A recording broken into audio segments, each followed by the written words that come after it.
नमस्कार बच्चों, मैं परविंदर कौर गिल आपके साथ चर्चा करने जा रही हूँ मेंडलीव आवर्त-तालिका का महत्व। मेंडलीव की आवर्त-तालिका ने तत्वों तथा उनके यौगिकों के अध्ययन को सुगम बनाया है। इसका महत्व इस प्रकार है।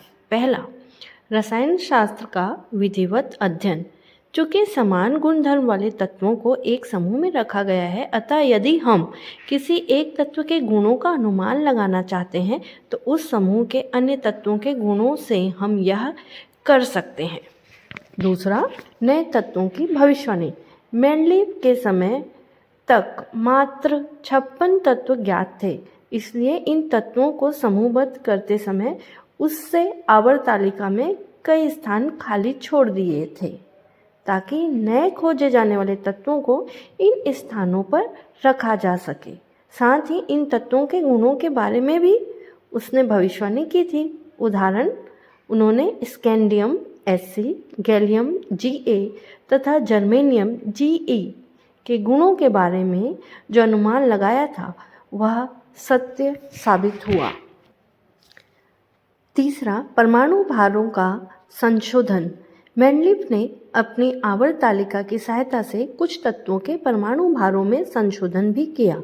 उन्होंने बेरिलियम का परमाणु भार पहले 13.5 माना गया था क्योंकि उसका तुल्यांक भार 4.5 तथा संयोजकता 3 मानी गई थी, किंतु मेंडलीव ने बेरिलियम की संयोजकता 2 मानकर उसका परमाणु भार 9 तय किया। ऐसा करने पर उसे उचित समूह 2A में रखा जा सका। चौथा, अनुसंधान में सहायक। मेंडलीव की आवर्त तालिका की सहायता से यह अनुमान लगाया जा सकता है कि कोई तत्व अन्य तत्वों के साथ कैसा व्यवहार या रासायनिक क्रिया करेगा, जिससे अनुसंधान में सहायता मिलती है। मेंडलीव की आवर्त तालिका के दोष। तत्वों के वर्गीकरण तथा आवर्त तालिका बनाने में मेंडलीव का योगदान नकारा नहीं जा सकता। फिर भी इसके कुछ दोष इस प्रकार हैं। पहला, हाइड्रोजन की स्थिति। हाइड्रोजन एकमात्र ऐसा तत्व है जिसके गुण समूह 1A क्षारीय धातु तथा समूह 7A हैलोजन से मिलते जुलते हैं। ऐसी स्थिति में हाइड्रोजन को किस स्थान पर रखा जाए, इस विवाद का समाधान नहीं किया जा सका। दूसरा, समस्थानिक की स्थिति। कई तत्वों के समस्थानिक होते हैं जिनका द्रव्यमान अलग अलग होते हैं। ऐसे में यदि इन्हें परमाणु द्रव्यमान के बढ़ते क्रम में जमाया जाए तो पूरी आवर्त तालिका ही बिगड़ जाएगी। अतः उन्हें एक ही स्थान पर रखा गया तथा उन्हें समस्थानिक कहा गया। तीसरा, गुणों की समानता को प्रधानता देना। मेंडलीव ने आवर्त नियम तथा तालिका को तो परमाणु भार के बढ़ते क्रम में जमाकर प्रस्तुत किया, किंतु कतिपय तत्वों को किसी समूह विशेष में रखने के लिए गुणों की समानता को प्रमुख माना। नहीं तो पोटेशियम को ऑर्गन के पहले रखने से समूह का स्वरूप ही बिगड़ जाता। इस प्रकार मेंडलीव ने टेल्यूरियम को आयोडीन के पहले रखा। चौथा, लैंथेनाइट तथा एक्टिनाइट की स्थिति।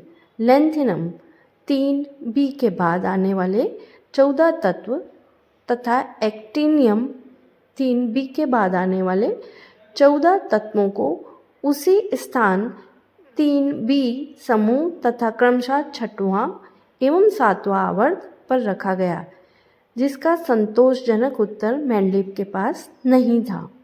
पांचवा,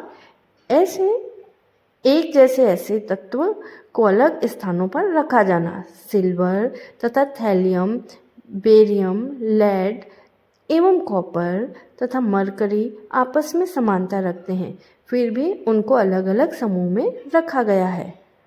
छठवां, असमान तत्वों को एक ही समूह में रखा जाना।